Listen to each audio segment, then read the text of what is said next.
Hello and welcome to the podcast Psychology of You, a space where psychology meets you. This is a podcast about slowing down in a world that asks you to rush. A podcast about understanding your mind, honoring your emotions, and learning new things. I am your host, Louisa, and today we're gonna speak about boundaries. Not the cold, harsh kind people often imagine, but the quiet, loving kind. These kind of boundaries. Because, the truth be told, boundaries are not walls. They're not punishments, and they're definitely not a sign that you don't care. Boundaries are a sign that you do care. And, you know, before I really used to struggle with setting my boundaries.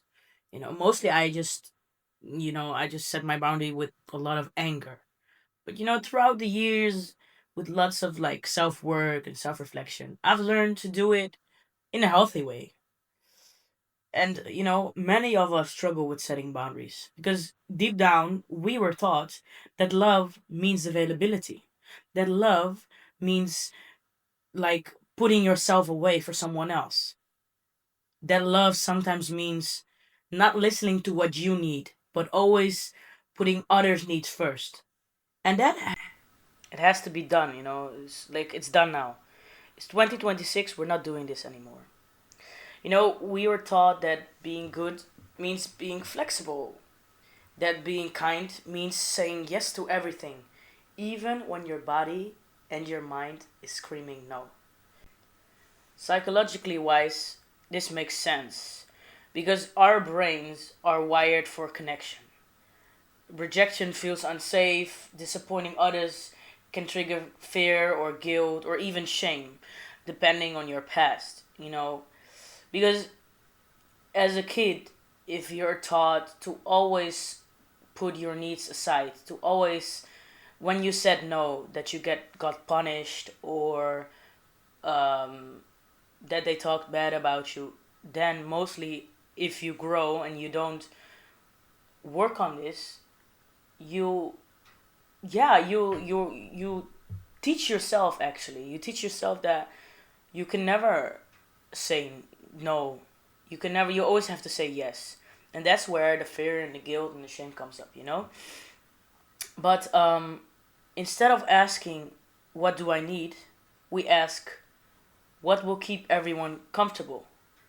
Because you're wired, your brain is wired that way.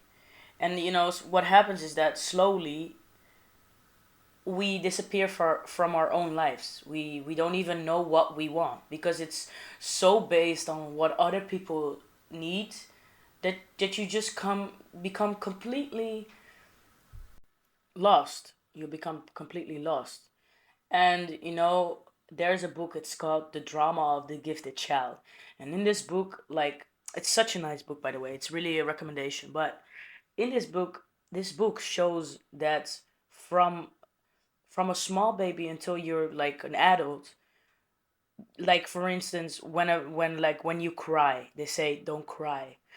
Anger, there's almost never space for anger. They always like, no, don't be so angry. Or like when a child, I want to say misbehaves, but it's not really misbehaving, but is angry, there's like not many people that give them the space to be angry, to express these feelings, because they mostly uh they're mostly interpreted as negative feelings. While if you look at like feelings in itself, anger is just an expression.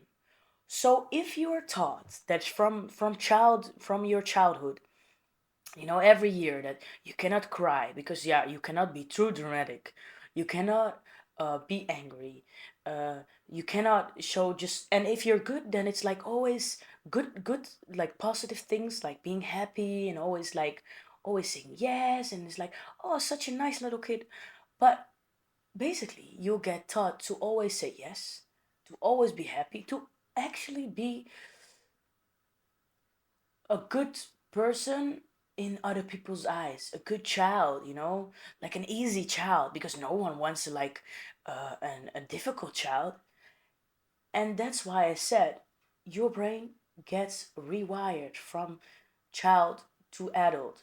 So that's why it's so important, in my opinion, to work on your boundaries, to listen to your needs, to really do some research of what you really want instead of what you're conditioned to be, or what your needs are conditioned to be, you know? And when you don't set boundaries, something interesting happens. You don't become more loving, you become more resentful, not even towards the other person, but also towards yourself. You say yes, but your energy drops. You stay silent, but your body keeps score. You show up for others, but you abandon yourself. And resentment is often, yeah, like I said, it's just not anger towards others, but it's like grief for the boundaries that you didn't protect. And yeah, we have to reframe our boundaries through self-love. And the shift lies in um, knowing that boundaries are not about controlling others. They're about being honest with yourself and also protecting yourself. A boundary simply says, "This is where I end and you begin." Self love is not just affirmations and warm baths. Self love is having self respect. It's having the courage to say, "This doesn't work for me," or like, "I need time. I'm not available for this conversation. I care about you, but I also care about myself." And even sometimes, sometimes, because I was thinking to myself, I always try to be kind or watch the words that I'm using towards my friends or my family, out of love. Because and also out of respect, of course. And then sometimes, when I didn't feel like meeting someone. So let's say I just got to know someone. And then I just like realized, I always think about, even when I meet new people, I always like was always like I always kept thinking about, oh, okay, how am I gonna bring this message? How is it not gonna hurt the other person? How will they receive it? But in the end, it makes me so tired. It costs so much energy. So eventually, I just I was just bold. I said, "No, I don't feel like calling." Because I really didn't feel like calling. Instead of saying, let's say, I mean, how many times are we saying, "Yeah, I was busy," or or like, "Oh, I didn't see your call," or I don't know, "I was sleeping." No, nowadays I just say, "I don't feel like calling. I don't feel like talking. Why did you even call me? Did I ask?" Like, I'm not you know what I really don't like is like, you meet someone new, and then people would just like expect you to pick up the phone. Like, excuse you, I got other stuff to do than calling continuously. And this other day, this guy, he was like calling me at 10 in the morning. But sorry, but people that know me, 10 in the morning, like, are you cray cray? Like, what? And then he texted me and said, "Yeah, why aren't you picking up your phone?" Bruh, are we friends? Like, do you know me, I was like, that's crazy. And it just made me realize that people have a lot of audacity and so much expectation of you. But when it comes to you setting a boundary, they will be like insulted, or they think it's strange. You think it's strange that I'm honest? Do I always have to think about the words that I'm using? Of course, you always have to bring it with respect. But sometimes I'm like, nah, this is the truth. This is how I feel. I don't have to sugarcoat it. And nor do you. You don't have to sugarcoat what you're feeling. No, this is the truth. Sometimes it's just the ugly truth. And someone that likes you or someone that loves you, they will accept you for you. Not for you showing them a fake version of being a better person. No, it's not you. You know what I'm saying? Like, be bold. Like, be courageous. Anyway, um, yeah, and what I also noticed, and that was really strange in the beginning. It was really strange because what I noticed was like, I was always a people pleaser. I'm not gonna beat around the bush. I was always a people pleaser, and I always um ran for people that didn't even walk for me. You understand? So I did effort and effort, and I didn't ask for much, and I didn't even put my needs first. And so what happens is people will get used to you showing that version, showing that, yeah, I want to say unconditional love, but yeah, okay. Anyway, that unconditional love. People will get used to you always showing up, always being available, always giving time, always having space to talk. You understand?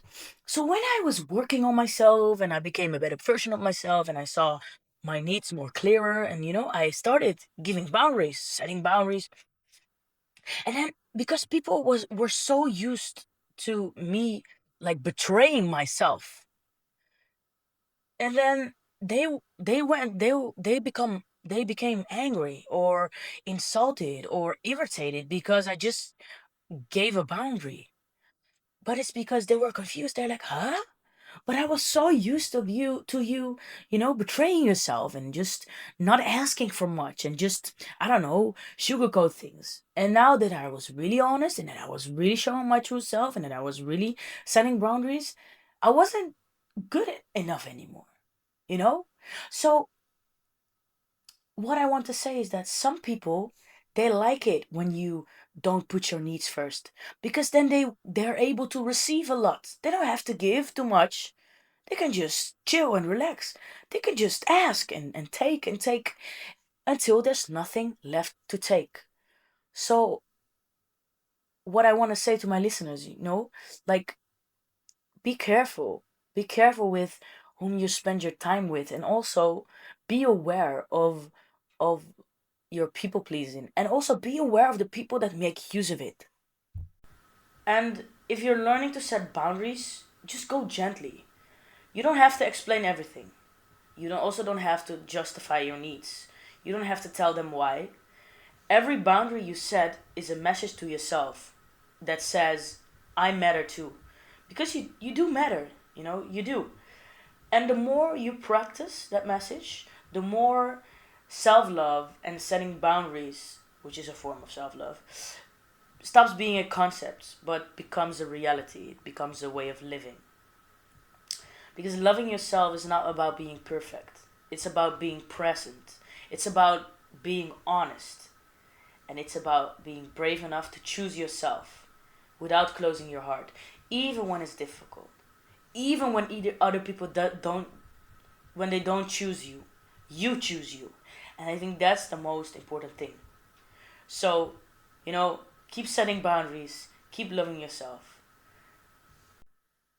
Thank you for listening, everyone. And I just want to say I have many more podcasts that will come, so make sure to subscribe.